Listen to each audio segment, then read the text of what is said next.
اس کی کیئر کرنا، اس کے لیے کوئی جو اضافی میڈیسن ہے وہ منگا لی، یا ان کے لیے کوئی چائے بنا دی، یا ان کے لیے کھانے پینے کی جو پرہیزی خوراک ہوتی ہے اس کا انتظام کر لیا۔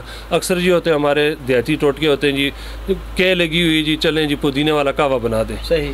تو عشرت نے خود بھی قہوہ نہیں بنایا، ٹیچر جو ہوتے ہیں وہ خود کام نہیں کرتے، کسی کلاس کے بچے چلو بیٹا ان کے لیے جاؤ قہوہ بنا کر لے آؤ۔ ان کی کلاس کی بچی ہے آمنہ نور نام ہے، وہ گئی وہاں سے قہوہ بنایا، قہوہ بنا کر لایا، اس کو پلایا، پھر اس نے کہا جی میں نے کھانا ہے کھانا ہے، اس کے بعد اس نے کھانا بھی کھایا۔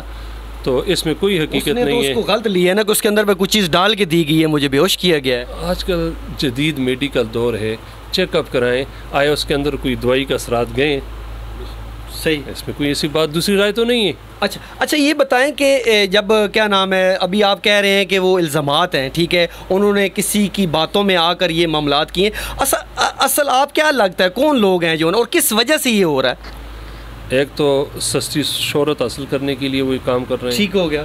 دوسرا یہ ہے کہ ان لوگوں کو یہ ہمارا جو منظم ایک نیٹ ورک ہے مدارس کا، بچیوں کا، بچوں کا، ان کو یہ ہضم نہیں ہو رہا۔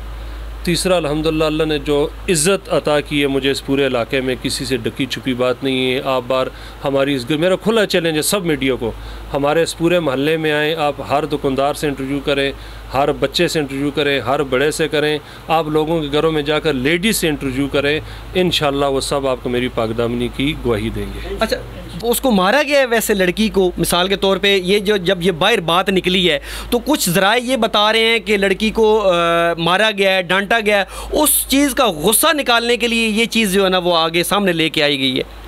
اگر میں جھوٹ بول کر اس بات کو ادھر موڑنا چاہوں تو موڑ سکتا ہوں جی، بچی کو مارا تھا تب اس نے الزام لگائے، ہماری ان سے کلیش چل رہی تھی اور اس کی والدہ نے آ کر بدتمیزی کی تھی، ہم نے ڈانٹا تھا، تو بات کسی اور ڈگر مڑ جائے گی۔ نہ ہی بچی کو مارا ہے، نہ ہی ہمارے جامعات میں بچے بچیوں کو سزا دی جاتی ہے، نہ ہی بچی کی والدہ سے اس واقعے سے پہلے ہماری تو میں یا تو تکار کچھ بھی نہیں ہوا، کسی قسم کوئی چپکلش نہیں ہوئی۔ ایک اچھے استاد شاگرد اور استاد کے ساتھ فیملی کے جو تعلقات ہوتے ہیں اتنے ہی تعلقات تھے۔ سر یہ بتائیں کہ جو میڈیکل رپورٹ ان کی آئی ہے کہ اس کے اوپر آپ کیا تبصرہ کریں گے؟ سوری میں نے بھی ان کی میڈیکل رپورٹ نہیں دیکھی، آج ہمارے وکیل کو شام کو ان کی میڈیکل رپورٹ ملنی ہے۔ اچھا، ابھی کچھ دیر پہلے میری ان سے بات ہونے کا جی شام کو آئیں تو ابھی ایف آئی آر کے اندر اندراج ہو گیا نا، جو میڈیکل رپورٹ آئی اس کا جو میڈیکل رپورٹ تھی اس میں بہت ساری چیزیں مس تھی۔ صحیح، 2 دن پہلے مجھے پتہ چلا ہے کہ دوبارہ انتظامیہ نے اپنے اس میں زیر نگرانی ان کی دوبارہ سے میڈیکل رپورٹس لی ہیں۔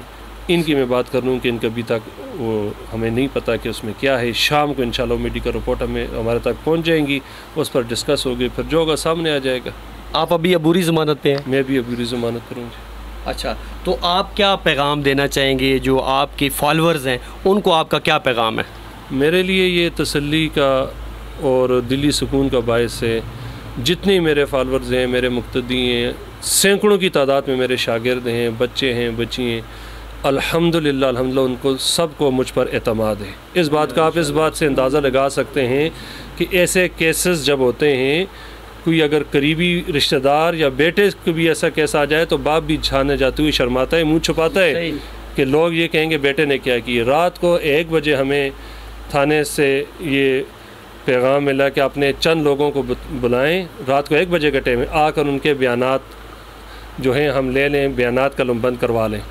تو ہم نے فون کیا، میں ادھر حوالات میں تھا، فون کیا، میں نے کہا جی ایسا کریں چند بندے آ جائیں، آ کر اپنے بیانات دے دیں۔ لگ بھگ 150 پونے 200 مرد عورتیں تھانے میں جمع ہو گئے، تھانے والوں سے سنبھالنا مشکل ہو گیا، انہوں نے سارے معاملات چھوڑ کر ان کو ایک سائڈ پہ کیا اور کنٹرول کیا کہ کہیں ایسا نہ ہو تھانے میں ہنگامہ رائی ہو جائے۔ فار ایگزامپل یہ جھوٹ ثابت ہوتا ہے، ٹھیک ہے، جب آپ باعزت بری ہو جاتے ہیں، ٹھیک ہے، مجھے یہ بتائیں کہ اس کے بعد آپ کا کیا لائے عمل ہو گیا ان کے خلاف؟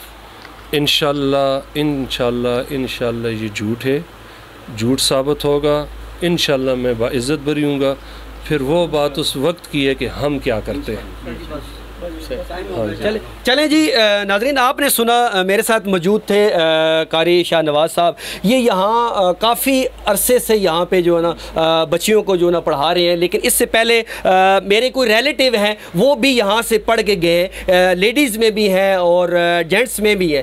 بہت سے لوگ یہاں سے قاری، معلم اور جو عالمہ فاضلہ یہاں سے بن کے گئی ہیں. میں یہاں مینشن یہ کرنا چاہوں گا کہ اگر تو یہ ان کا جو نا یہ جو ایف آئی آر ہے، یہ میں نے بار بار یہ سوال دہرایا جب میں نے اس لڑکی کا انٹرویو کیا، آپ نے سنا تو اس میں نے یہ بار بار ایک چیز مینشن کی کہ آپ نے جب ایف آئی آر درج کروائی تو اس کے اندر آپ نے 10 درازی کا اندراج کروایا، لیکن آپ جب ڈاکٹر کے پاس جاتی ہیں تو ڈاکٹر کی رپورٹ یہ کہتی ہے کہ آپ کے ساتھ زیادتی ہوئی ہے. اگر فار ایگزامپل میں لڑکی ہوں، میرے ساتھ زیادتی ہوتی ہے تو مجھے نہیں پتا کہ میرے ساتھ زیادتی ہوئی ہے، مجھے ایک ڈاکٹر بتائے گا کہ میرے ساتھ زیادتی ہوئی ہے. تو اصل چیز یہاں پہ میں نے یہ بار بار ان سے کوسچن کیا، لیکن اس کوسچن پر وہ کوئی آئیں بائیں شائیں کر گئیں، جس سے مجھے بھی تھوڑا سا جو ہے نا وہ کنفیوزنگ ہو رہی تھی. لیکن جو ہے نا اصل معاملہ یہی ہے. ابھی ہم اسی وجہ سے آئے ہیں. جب ہمارا انٹرویو چلا بہت سے لوگوں نے سنا اور بہت سے لوگ اس کے اوپر تبصرے کر رہے تھے، اور کوئی قاری صاحب کی سائڈ لے رہا تھا، کوئی اس لڑکی کی لے رہا تھا. لیکن میں نے یہی ان کو کہا کہ میں اس کا فالو اپ دوں گا اور جو حقیقت ہوگی وہ میں آپ کو ضرور بتاؤں گا. آج اسی لیے قاری صاحب کے پاس آنے کا مقصد یہی تھا کہ لوگوں کو یہ پتہ چل جائے کہ حقیقت کیا ہے. اب جو آگے مراحل آ رہے ہیں اس سے یقیناً آپ سب کو پتہ چل جائے گا کہ دودھ کا دودھ اور پانی کا پانی ہو جائے. اسی کے ساتھ اپنے میزبان وقار چوہان کو اجازت دیجیے. اللہ نگہبان. جی تو ناظرین، اس وقت ہم موجود ہیں قاری شاہ نواز صاحب کی مسجد کے اندر موجود ہیں، اور یہاں جو اہل علاقہ جو نماز جمعہ پڑھنے کے لیے یہاں پہ آئے ہوئے تھے، ہماری کوشش یہ ہے کہ ان کے بھی ویوز لیے جائیں، ان کی رائے لی جائے کہ آیا ان کی رائے کیا ہے. تو میرے ساتھ بہت سے احباب موجود ہیں، میں ان سے پوچھتا. السلام علیکم. جی جی وعلیکم السلام. کیا نام ہے جی آپ کا؟ جی نام میرا رخسار عباسی ہے. جی اچھا، یہ بتائیے کہ یہ جو مفتی شاہ نواز صاحب کے اوپر جو الزامات لگائے گئے ہیں لڑکی کی طرف سے، ان میں آپ کیا سمجھتے ہیں کہ کتنی حقیقت ہے؟ جی 101% جھوٹ ہے. قاری صاحب جو ہے انشاءاللہ نہایت شریف انسان ہے. تقریباً 20 سال سے ہم انہیں جانتے ہیں، اور الحمدللہ میری چھوٹی سسٹر نے یہاں پہ درس نظامی کی ہے، وہاں یہاں سے پڑھ کے گئی ہیں. تو یہ بالکل الزام ہے جو کہ اس میں حقیقت نہیں ہے. اچھا، تو جو وہ لوگ کہہ رہے ہیں وہ سب جھوٹ ہے؟ جی بالکل سراسر جھوٹ ہے. جی سرسی شہرت کے لیے ان لوگوں نے یہ کیا ہے. تو آپ کسی محلے کے کسی بچے سے پوچھ لیں، بڑے سے پوچھ لیں، کسی دکاندار کسی بندے سے پوچھ لیں، یہ جھوٹ کے علاوہ کچھ بھی نہیں ہے. جی جو رپورٹ آئی ہے وہ جھوٹ پر مبنی ہے. جو میڈیکل رپورٹ اگر آئی ہے تو وہ اس کی کیا آپ کہیں گے کہ آیا وہ کہیں اور سے معاملہ ہو؟ اگر ہوا ہے سچی ہے رپورٹ تو وہ کہیں اور سے یہ معاملہ ہوا ہے، زیادتی کا کیس جو ہوا ہے وہ کہیں اور سے ہوئی ہے اور نام ان کا لگایا گیا؟ جی بالکل ایسا ہی ہے، ایسا ہی ہو سکتا ہے، بالکل ایسا ہی ہے. کیونکہ جو شروع میں انہوں نے تھانے میں رپورٹ درج کرائی تھی اس کی صورتحال کچھ اور تھی، اور جو اس کے بعد اس لڑکی کے آپ انٹرویو دیکھیں 3 سے 4 دفعہ وہ مختلف بیان دے رہی ہے، اور سراسر جھوٹ ہے اور کچھ بھی اس میں صداقت نہیں ہے. جن لوگوں نے بھی یہ کام کیا ہے، میں سمجھتا ہوں کہ وہ انہوں نے چاند پر تھوکا ہے، اور چاند پر تھوکا ہوا ہمیشہ اپنے منہ پر آتا ہے. انشاءاللہ وہ ذلیل خوار ہوں گے. ہمارے قاری صاحب بالکل بے گناہ ہیں. جی انشاءاللہ کوئی چیز ان میں نہیں ہے. انہوں نے بچوں کو حافظ قرآن بنایا اور بچیوں کو عالم دین بنایا ہے. الحمدللہ ہم یہیں کے مقیمی ہیں. ہمارا ان کے گھر آنا جانا ہے، ان کے شادیاں خوشیوں غمیوں پہ ہم آتے جاتے ہیں. انشاءاللہ ان میں کوئی ایسی بات نہیں ہے. اللہ تعالیٰ ان کو نصف معبود کرے گا جنہوں نے ہمارے قاری صاحب پہ الزامات لگائے ہیں.